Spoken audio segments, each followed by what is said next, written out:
IDBI ने एक advertisement जारी किया है और इसमें वो admission to IDBI PG DBF 2025-26 ये इन्होंने इसका नोटिफिकेशन का नाम दिया है। और इसमें क्लियरली उन्होंने लिखा है, please read the following instructions carefully before remitting the fee and filling up the online application. तो इसमें मोटी मोटी बात मैं आपको बताऊं तो ये 650 वैकेंसीज इन्होंने जूनियर एडमिनिस्ट्रेटिव अफसर की भरनी है, मैनेजर की। और उसके लिए इनका एक प्रोग्राम है जिसे पीजीडीबीएमई ये नाम दिया हुआ उन्होंने। तो इसीलिए आपको इसको पूरा समझना होगा। समझने के लिए आपको इनके इंफॉर्मेशन बुलेटिन को डिटेल में जा करके पढ़ना चाहिए। मेरी सलाह है कि आपको जब लिंक में मैं आपको एक पोस्ट की डिटेल पोस्ट की लिंक दे रहा हूँ जिसमें मैंने सारी बातें लिखी है, उसे आप डिटेल में पढ़ लें। उसके अलावा इनका जो ब्रोशर है, जो इन्फॉर्मेशन बुलेटिन है, उसे आप विस्तार से पढ़ लें। उसके बाद ही इसमें कोई एक्ट करें, क्योंकि इन्होंने बहुत क्लियरली इस बात को ऊपर लिख दिया है। अब हम बात करते हैं कि ये है क्या चीज।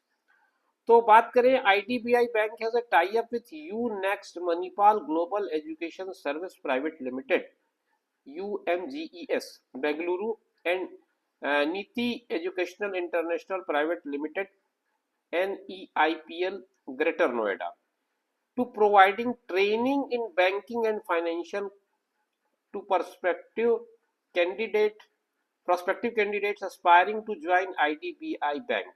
तो ये दो इंस्टीट्यूट के थ्रू ये लोग अपने जो एम्प्लॉई हैं उनको ट्रेन कर रहे हैं। और उस ट्रेनिंग के लिए उन्हें डायनेमिक ग्रेजुएट्स की जरूरत है जो 1 साल post graduate diploma in banking and finance ये इनका कोर्स है, इसको ये पढ़ेंगे।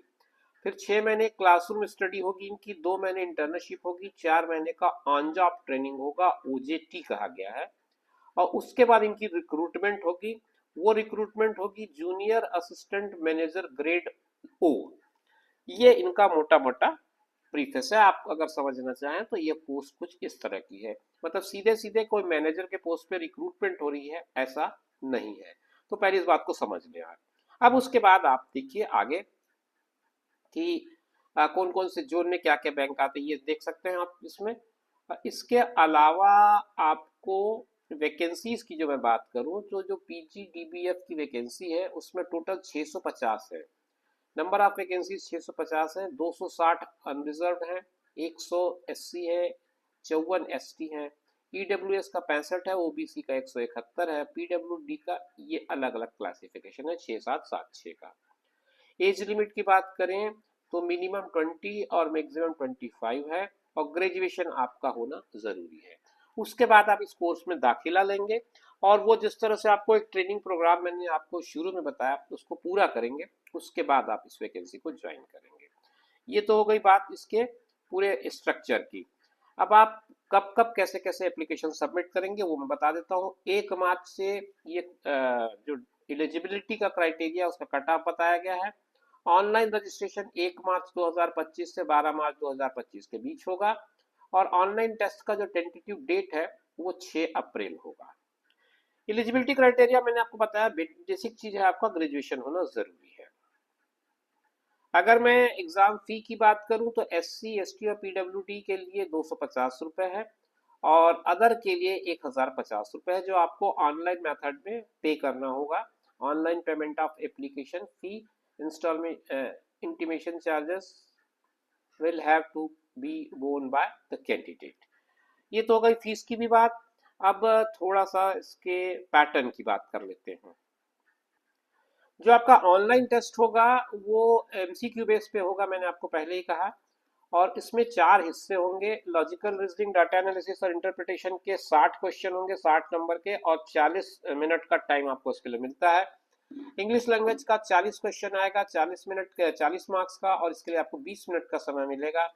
क्वांटिटी एप्टीट्यूड यानी कि मैथमेटिक्स का 40 क्वेश्चन, 40 नंबर के, और इसके लिए 35 मिनट का टाइम आपको मिलेगा। फिर जनरल इकोनॉमी बैंकिंग अवेयरनेस के 60 क्वेश्चन होंगे, 60 नंबर आप इसमें ले सकते हैं, 25 मिनट का टाइम इसके लिए अलॉटेड है। और इसमें सबसे इंपॉर्टेंट बात मैं आपको बताते चलूं, 0.25 का माइनस मार्किंग है, यानी कि 4 गलत अगर आप कर रहे हैं तो आपके एक सही प्रश्न का जो अंक है वो 0 हो जाएगा। ये मैंने आपको बहुत इंपॉर्टेंट जो चीजें हैं वो बता दी हैं।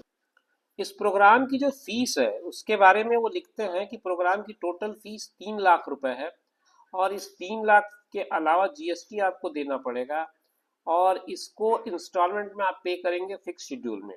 1 साल का प्रोग्राम है, inclusive all course fees, lodging, boarding और सारी चीज़ों को मिला करके।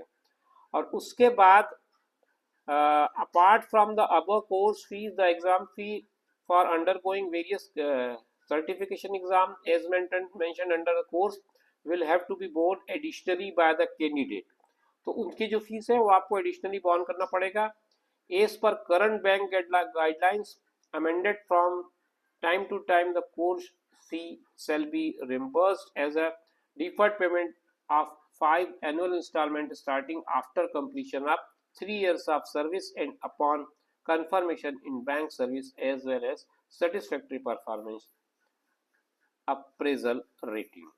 तो बैंक की जो गाइडलाइन है उसके हिसाब से जो कोर्स फीस है वो रिम्बर्स करी जाएगी आपको 3 साल की सर्विस पूरी हो जाने पर और कंफर्मेशन हो जाने के बाद।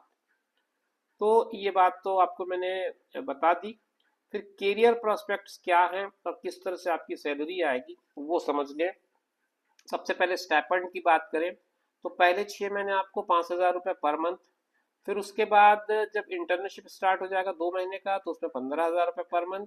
फिर उसके बाद आपको आगे बढ़ते हैं, जब ये सब हो जाता है तो successful completion of the PGDBF ये कोर्स जब हो जाएगा तो फिर आपको OJT के रूप में ज्वाइन कराना है 4 मंथ का बैंक के किसी भी ब्रांच में।